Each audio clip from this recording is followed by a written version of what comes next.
안녕하십니까. 사랑과 기쁨과 희망을 드리는 싸임했습니다. 먼저 좀 사전에 좀 미리 양해 말씀을 좀 부탁드려야 될 것 같아요.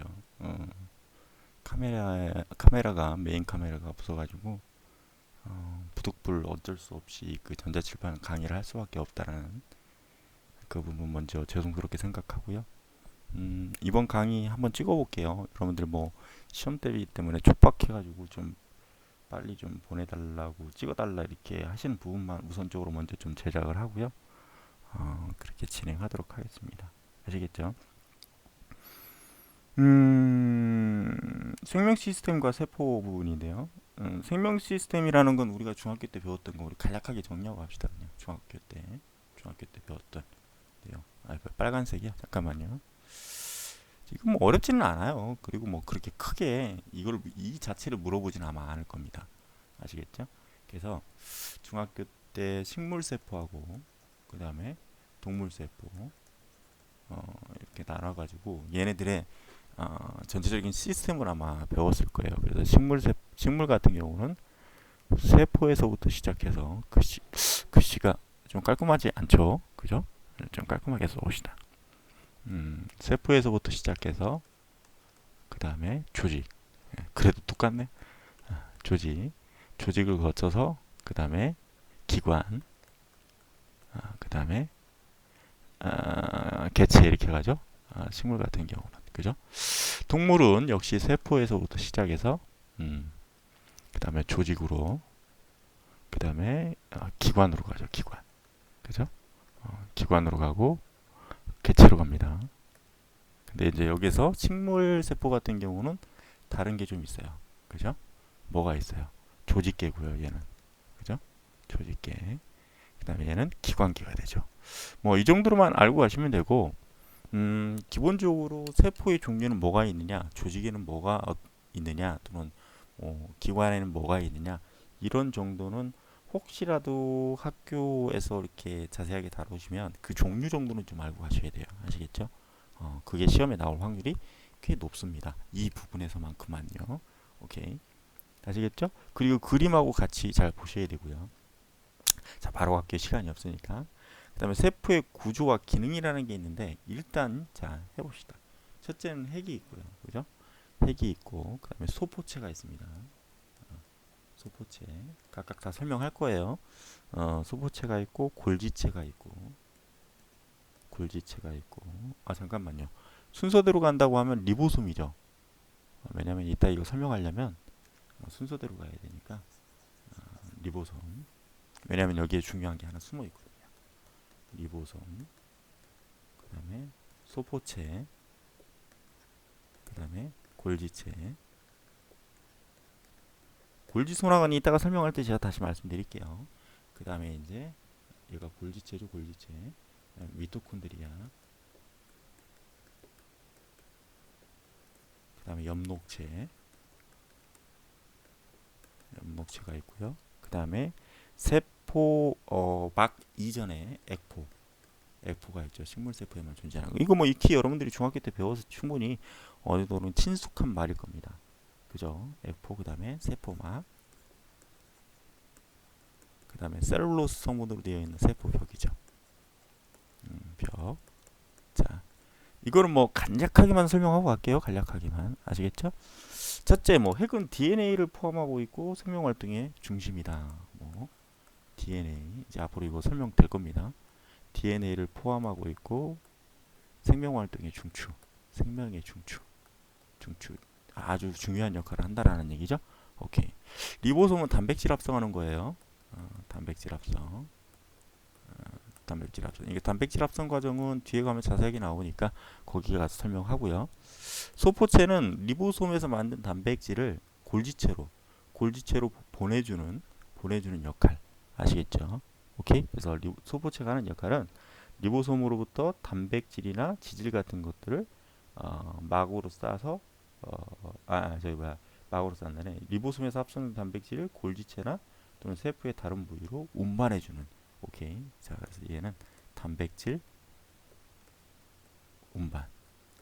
그리고 얘를 조금 그 비유를 해주면 예전에는 요즘은 택배라고 하잖아요. 그렇죠? 요즘은 택배라고 하는데 과거에는 택배라고 부르지 않고 우체국을 통해서 소포로 보냈어요. 소포로. 어떤 물건을, 특정한 물건을 소포로 보냈습니다. 그래서 그 의미를 담고 있어요. 아시겠죠? 오케이?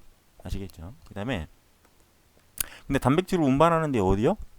골지체나 또는 뭐 세포의 밖으로 내보낼 때 하는 기능이 소포체고요.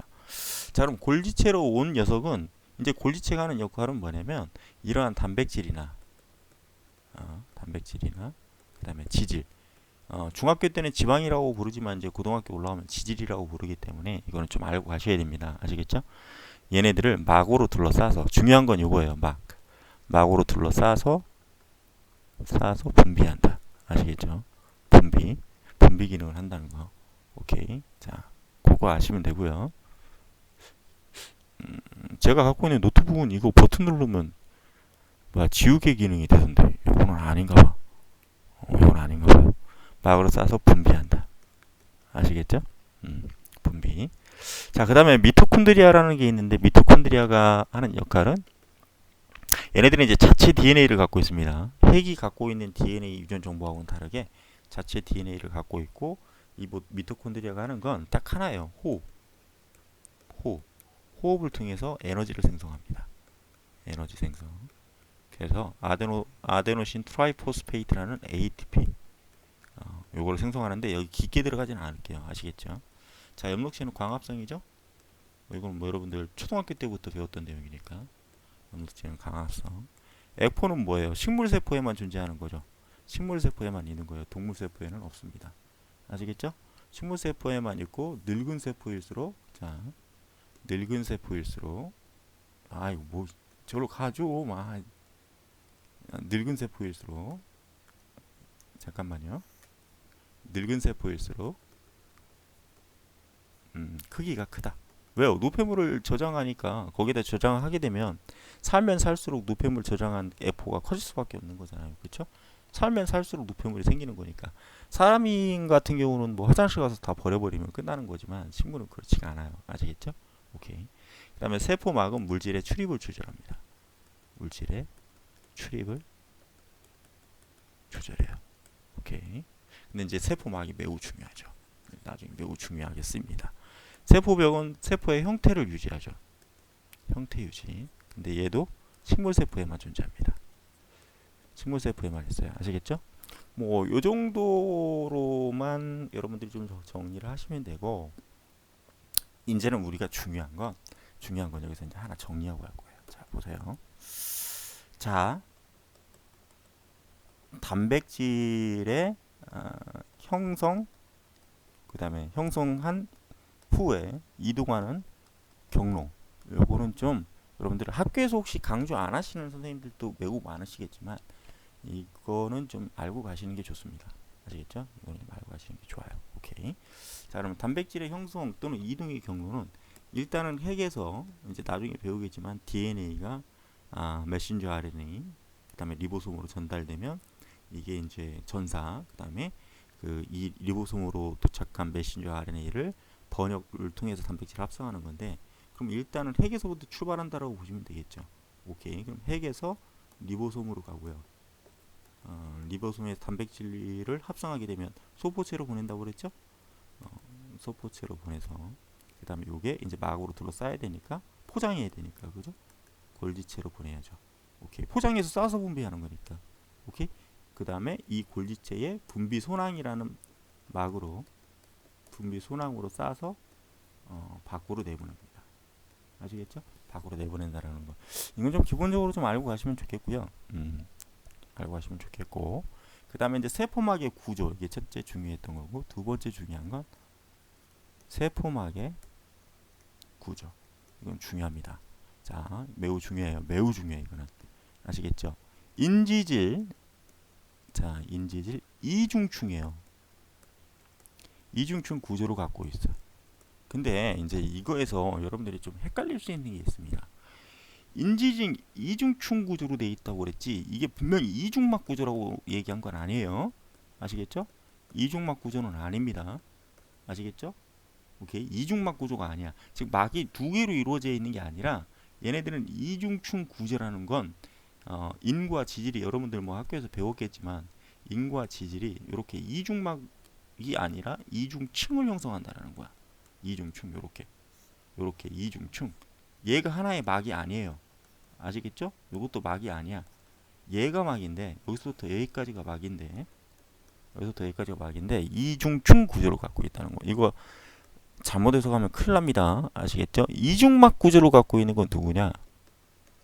이중막 구조를 갖고 있는 건 핵, 그 다음에 미토콘드리아, 그 다음에 엽록체가 이중막 구조입니다. 아시겠죠? 그래서 세포막의 구조는 인질 이중층 구조를 갖고 있다는 거고요. 여기에서 인이 자 이제 이걸 좀 크게 확대하면 뭐 이렇게 생긴 녀석도 있고 반듯한 녀석도 있어요. 얘가 인인데 자 인은 친수성입니다. 친수성. 물하고 친해. 오케이? 물하고 친해. 왜 그러냐면 이는 H3PO4라는 인산 구조로 돼 있어요.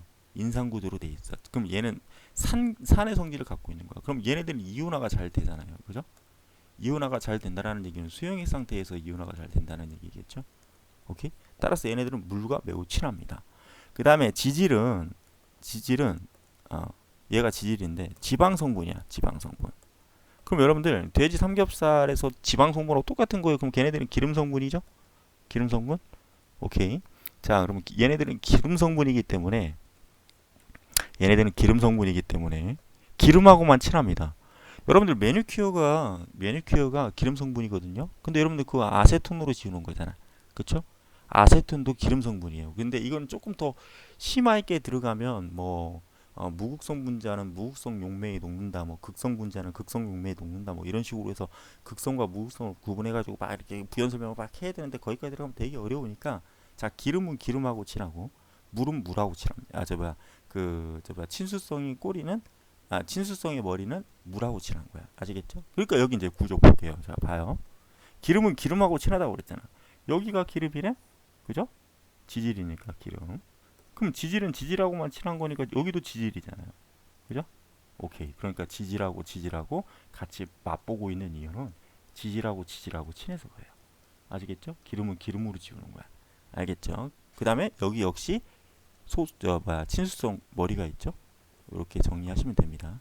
그래서 이렇게 이중층 구조로 되어 있고 여기에 이렇게 단백질 구조로 되어 있습니다. 또 여기도 이렇게 되어 있겠죠? 그래서 얘네들이 기름 위를 둥둥둥 떠다니는 단백질이다.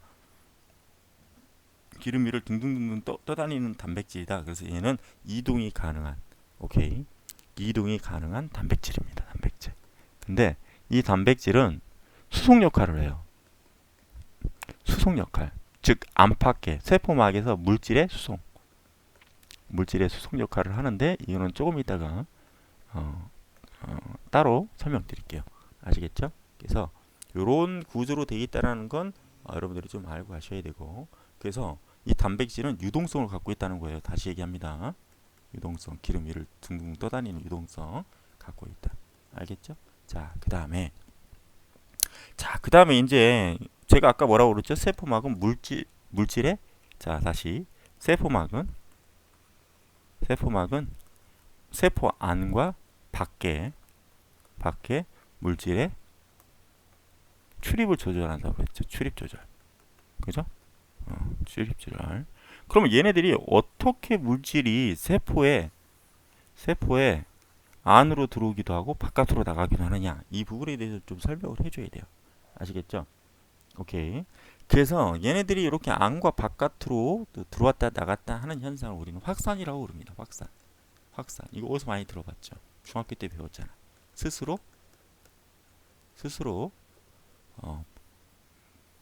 퍼져나간다. 근데 이제 여기서 스스로라는 얘기는 분자 개념이 들어가는 거니까 화학적인 얘기가 좀 들어가는 부분이니까 여기서 스스로는 좀 뺄게요. 여러분들이 헷갈릴 수 있으니까. 아무튼 퍼져나간다. 이게 확산 현상이야. 근데 반드시 어디에서 어디로 간다? 여러분들 고농도에서 저농도로 간다라는 거. 아시겠죠? 그래서 이러한 것들을 확산이라고 그러는데, 자 이제 확산이라는 걸 둘로 구분해야 돼요. 단순 확산이라는 거하고 그 다음에 두 번째 촉진 확산으로 구분해야 됩니다. 촉진 확산. 자, 단순 확산은 쉽게 얘기해서 확산의 정도가 작은 거야. 그래서 뭐냐면 크기가 매우 작은 입자. 자, 크기가 매우 작은 입자들 주로 기체 성분이죠. 기체 성분들. 이러한 입자들은 그냥 세포막을 직접 통과합니다. 직접 통과해요. 그러니까 아까 뭐 이런 식으로 돼 있잖아요. 이런 식으로. 그 요 사이를 그냥 직접 통과하는 거야. 이 작은 틈을 삐집고 들어가서 직접 통과하는 거예요. 아시겠죠? 오케이. 이러한 것들을 우리는 단순 확산이라고 부르는 건데 여기서 중요한 건 직접 통과한다라는 거. 아시겠죠? 오케이. 아시겠죠? 그 다음에 또 하나는 뭐냐면 지질 성분들. 자, 지질 성분들 잘 들으셔야 돼. 지질 성분들. 자, 봐요. 지질 성분들은 단순 확산이라고 부르는 건데, 자, 지질 성분들은 이 세포막을 통해서 확산이 일어나야 됩니다. 아시겠죠? 오케이. 지질 성분들. 그러니까 지질 성분이라는 얘기는 지용성 입자와 또는 지용성 지방의 융해가 가능한 거죠. 지용성 물질들. 여기서 지용성이라는 얘기는 지질 성분의 용해가 가능한 성질을 가지고 있는 입자 또는 물질들을 지용성이라고 합니다. 그럼 얘네들이 왜 대체 단순 확산을 통해서 세포막을 통해서 확산이 돼야 하느냐? 자, 얘네들은 뭐라고 그랬죠? 기름 성분이라고 그랬죠? 기름 성분. 근데 세포 안과 밖은 친수성이 향하고 있기 때문에 여기도 물이고 이쪽도 물이라고 보시면 돼. 아시겠죠? 왜? 그러니까 얘네들이 지금 이렇게 생긴 거잖아요, 여러분들. 이렇게 생긴 거잖아. 그럼 여기도 친수성이니까 이쪽도 물이어야 되고 이쪽도 물이어야 되잖아요. 그렇죠? 근데 얘네들은 뭐야? 물하고는 잘 섞이지가 않는다고 했어. 오케이? 그래서 비근한 예를 들면 이 지용성 기름 성분하고 친하니까 일단 들어와서 친한 지질에 한번 녹았다가 안으로 들어가게 된다는 거예요. 아시겠죠? 그렇게 해석하시면 돼요. 아시겠죠? 그 다음에 이제 촉진 확산이라는 게 있는데 이 촉진 확산이라는 건 뭐냐면 촉진 말 그대로 뭐야? 굉장히 빠르게 확산된다라는 거죠. 오케이. 그렇죠? 그래서 얘네들은 아까 우리가 유동성 단백질 있죠. 단백질. 우리가 아까 수송 역할을 한다고 그랬잖아요. 단백질이 이렇게 돼 있어서 통로가 있습니다. 이런 식으로. 통로가 있어요. 그래서 이 통로가 아까 그 인지질의 틈보다는 훨씬 통로가 크죠. 그래서 이거는 뭐예요? 고분자 물질들, 즉 덩어리가 큰 것들, 덩어리가 큰 것들, 아시겠죠? 덩어리가 큰 것들. 그러니까 대표적인 예로 뭐 포도당이나 또는 뭐 아미노산, 그 다음에 물 분자로 둘러싸여 있는 이온들도 등등등 이러한 것들, 덩어리가 큰 것들은 단백질을 통해서, 즉 단백질 통로를 통해서 빠르게 확산된다. 아시겠죠? 빠르게 확산됩니다. 그래서 요 두 개 확산, 이건 구분해서 그 다음에 이동 물질이 뭔지 또는 이런 것들은 좀 알고 가셔야 됩니다. 아시겠죠? 그 다음에 이제 삼투 현상이라는 게 있는데, 자, 이 삼투 현상도 좀 중요하게 봐야 돼요. 삼투 현상이라는 건 이렇게 외우시면 돼요. 이건 중학교 때 배웠으니까 뭐 여기서 원리 삼투 현상이라는 건 자, 농도를 잠깐만요. 농도를 갖게 하기 위해서 용매, 즉 녹이는 물질이 이동을 하는 게 삼투 현상이에요. 그래서 중학교 때 여러분들 이거 배웠잖아, 여러분들. 자, 이쪽에 뭐 40%의 소금물을 집어넣고 이쪽에 80%의 소금물을 집어넣었대. 그럼 이쪽이 고농도고 이쪽이 저농도잖아. 그럼 농도가 같아지려면 얘는 물의 양이 줄어들어야 농도가 어때? 높아지겠죠. 그렇죠. 왜? 여러분들 김치찌개 졸이면 물의 양이 줄어들잖아. 그만큼 더 짜죠. 그 얘기는 상대적인 농도가 진해졌다는 거잖아. 그럼 얘는 물의 양이 적어져야 되고 얘는 물의 양이 많아져야 돼. 그러니까 물이라는 녀석이 셀로판지를 통해서 반투과성막을 통해서 이렇게 이동하는 게 삼투 현상이야. 그럼 삼투 현상이라는 건 무슨 농도에서? 저농도에서 고농도로 이동한다. 고농도로 이동하는 게 삼투 현상입니다. 그래서 외울 때는 이렇게 외우시면 돼요. 저고리 입고 삼투 치자. 화투를 패러디한 겁니다. 화투를. 아시겠죠? 저고리고 저고리. 저농도에서 고농도로 이동한다. 뭐 북한 사람도 아니고 아무튼 저농도에서 고농도로 이동한다. 그래서 우린 이런 걸 뭐라고 부른다? 삼투 현상이라고 부른다. 아시겠죠? 그래서 이 3T 현상은 우리가 세 가지 조건으로 좀 알고 가셔야 돼요. 아시겠죠? 세 가지 조건으로 좀 알고 가셔야 돼요. 자, 봐.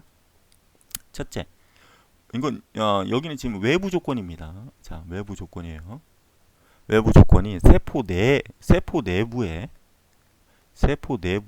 조건과 비교했을 때 외부 조건이 고농도, 외부 조건이 저농도로부터 먼저 갈까요, 여러분들? 외부 조건이 저농도,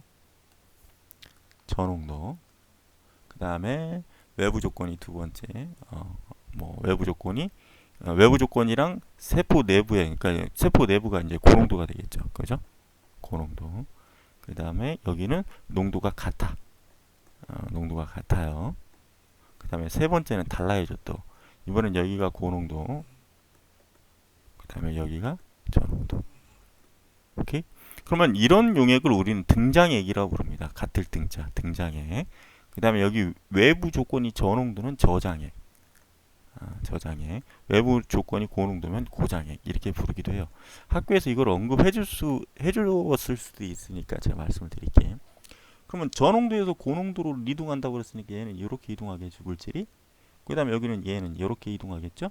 자, 그래서 이제 잘 들으셔야 돼. 자, 잘 들으셔야 돼요. 그러면 외부 조건에서 세포 내부로 물질이 이동해서 들어오는 거기 때문에, 오케이, 들어오는 거기 때문에 첫째, 식물세포는 세포 내부가 이제 내부로 이제 그 물질들이 막 들어오지 않겠습니까? 그러면 내부의 부피가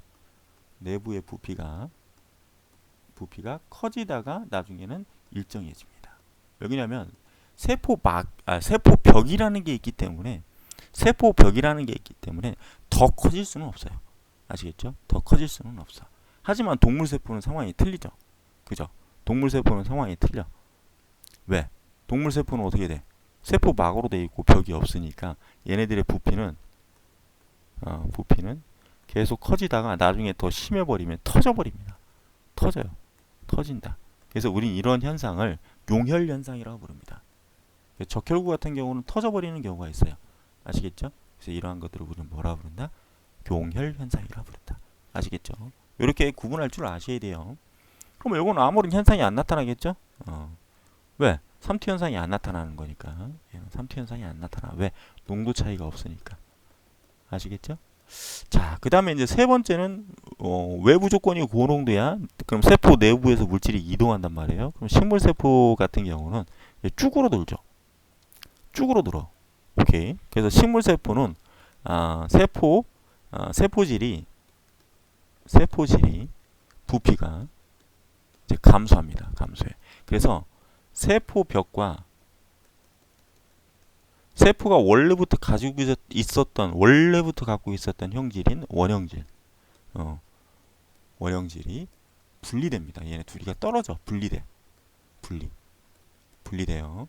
그래서 우린 이런 걸 원형질의 분리현상이다, 이렇게 부릅니다. 뭐라고 그러나고요? 원형질의 분리현상이다. 아시겠죠? 자, 동물세포는 어떻게 될까? 쭈글쭈글해지겠네, 그냥. 그렇죠? 동물세포는 쭈글쭈글. 오케이? 그래서 세포 내부에 있던 물이나 또는 물질들이 빠져나와서 세포의 부피가, 얘는 뭐 그렇게 어렵지는 않아요. 세포의 부피가 줄어든다, 감소한다. 이 정도로만 알고 가시면 돼요. 아시겠죠? 오케이? 이 정도로만 알고 가시면 됩니다. 자, 그래서 1차적으로 생명 시스템과 세포, 그리고 세포막의 구조와 물질 이동, 이 정도까지는 정리를 하도록 하겠습니다. 카메라가 없어서 죄송합니다. 전자칠판으로 찍어서 보내드리는 점 정말 죄송하게 생각합니다. 금전적으로 조금 어려움이 있었네요. 죄송합니다. 지금까지 사이먼스였습니다. 감사합니다.